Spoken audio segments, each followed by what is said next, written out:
Bonjour, je suis Laurie de Grise, Love Coach, constellatrice familiale et organisatrice d'événements de bien-être et de rencontres. Aujourd'hui, je vais vous parler de la manipulation et des relations toxiques au niveau des relations amoureuses. Je vais vous parler donc du triangle de Karpman. Donc le triangle dit aussi le triangle dramatique en analyse transactionnelle. Donc Karpman est un psychologue américain qui, dans les années 60, a créé sa théorie du triangle dramatique. Le triangle dramatique, vous en avez peut-être déjà entendu parler, propose trois rôles, donc le bourreau, la victime et le sauveur.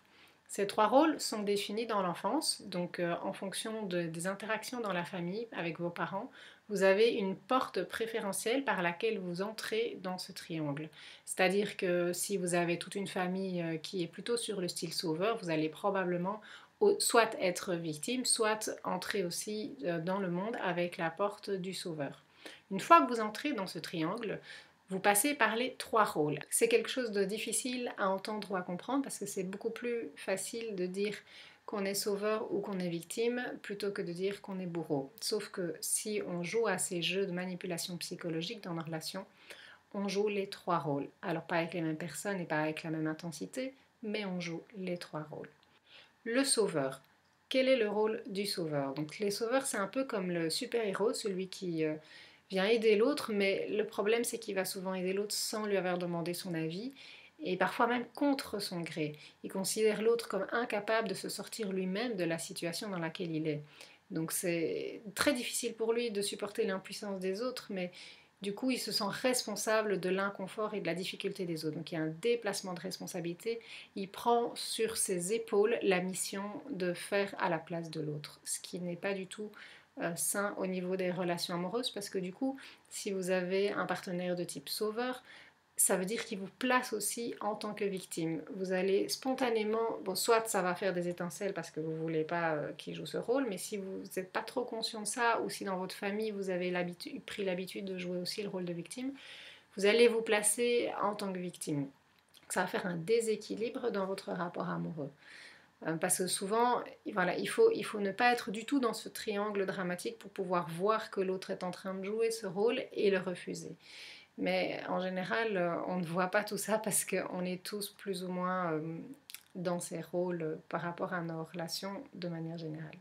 La position de victime, ça c'est plus le Calimero, mais puissance 10, qui se plaint, qui se fait plus faible qu'il n'est réellement, qui est pessimiste, négatif, qui donne l'impression que le sort s'acharne contre elle et qu'il ne peut rien faire et que c'est vraiment lourd et qu'il y a un persécuteur et qu'il faut vraiment la sauver de cette persécution et qu'il y a un bourreau. Et donc voilà, il n'y a pas de victime sans bourreau. Donc et la victime va chercher un sauveur. Donc c'est peut-être ce qui va faire que vous entrerez dans une relation amoureuse avec quelqu'un, c'est que si vous sentez victime, voilà, vous allez chercher quelqu'un qui va vous sauver.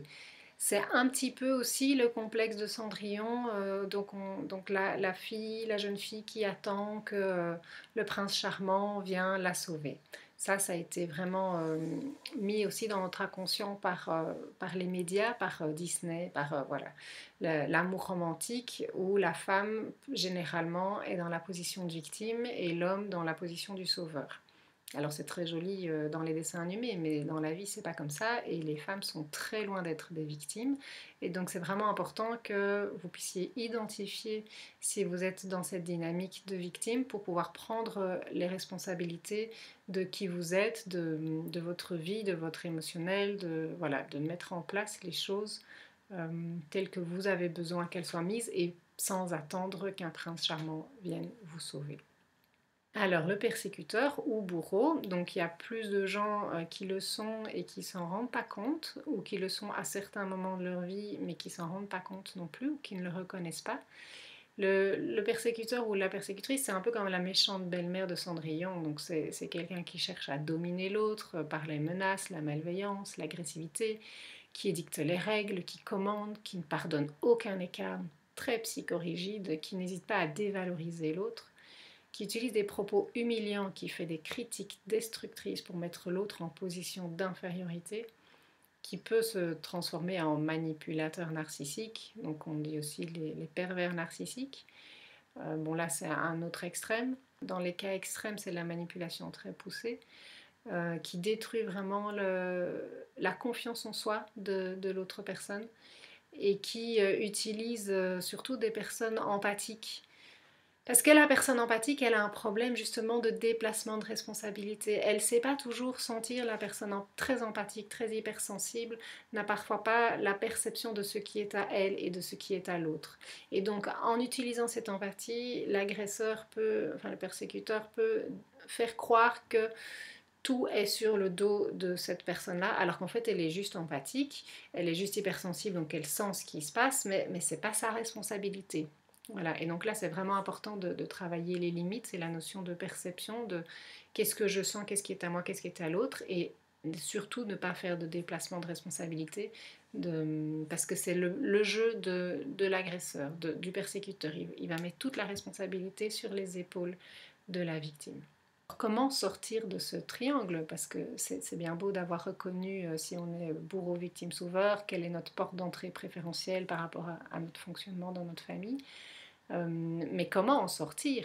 Le sauveur, son but est d'arriver à gérer ses propres émotions, ses propres impuissances, ses propres angoisses, et d'éviter d'aller aider l'autre sans que l'autre les demande. Donc arriver vraiment à voir, ok, qu'est-ce qui m'appartient et qu'est-ce qui appartient à l'autre.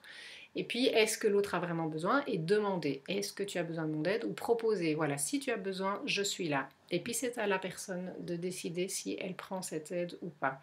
Plutôt que de vraiment proposer, faire à la place remettre la communication dans l'aide et ne pas faire parce qu'on sent que l'autre a besoin ou qu'on croit que l'autre a besoin.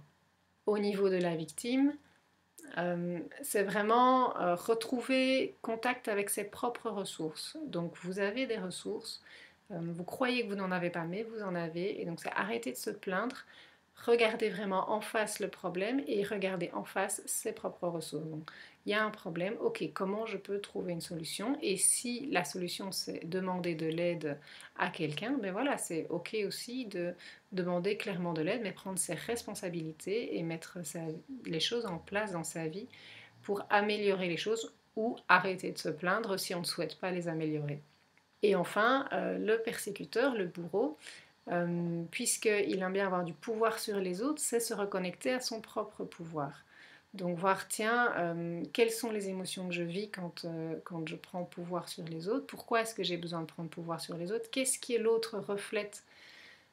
Quelque chose qui est en moi mais que je n'ai pas développé. Voilà, arrêter de jouer, de manipuler, éviter de faire des projections sur les autres et de prendre ce qui nous appartient.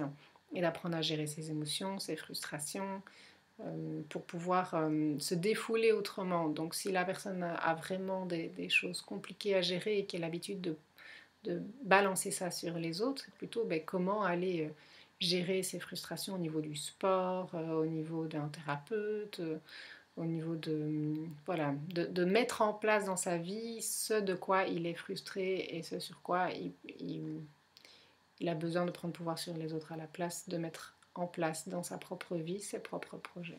C'est fini pour aujourd'hui, alors n'hésitez pas à mettre en commentaire comment est-ce que vous en êtes sortis, si vous avez des trucs et astuces à proposer aux auditeurs. Et puis n'hésitez pas à aller voir mon blog Étincelle d'amour, vous avez le lien en barre de description, dans lequel il y a une 50aine d'articles sur le relationnel amoureux. Et n'hésitez pas à aller consulter mon site www.étincelledamour.be. À bientôt!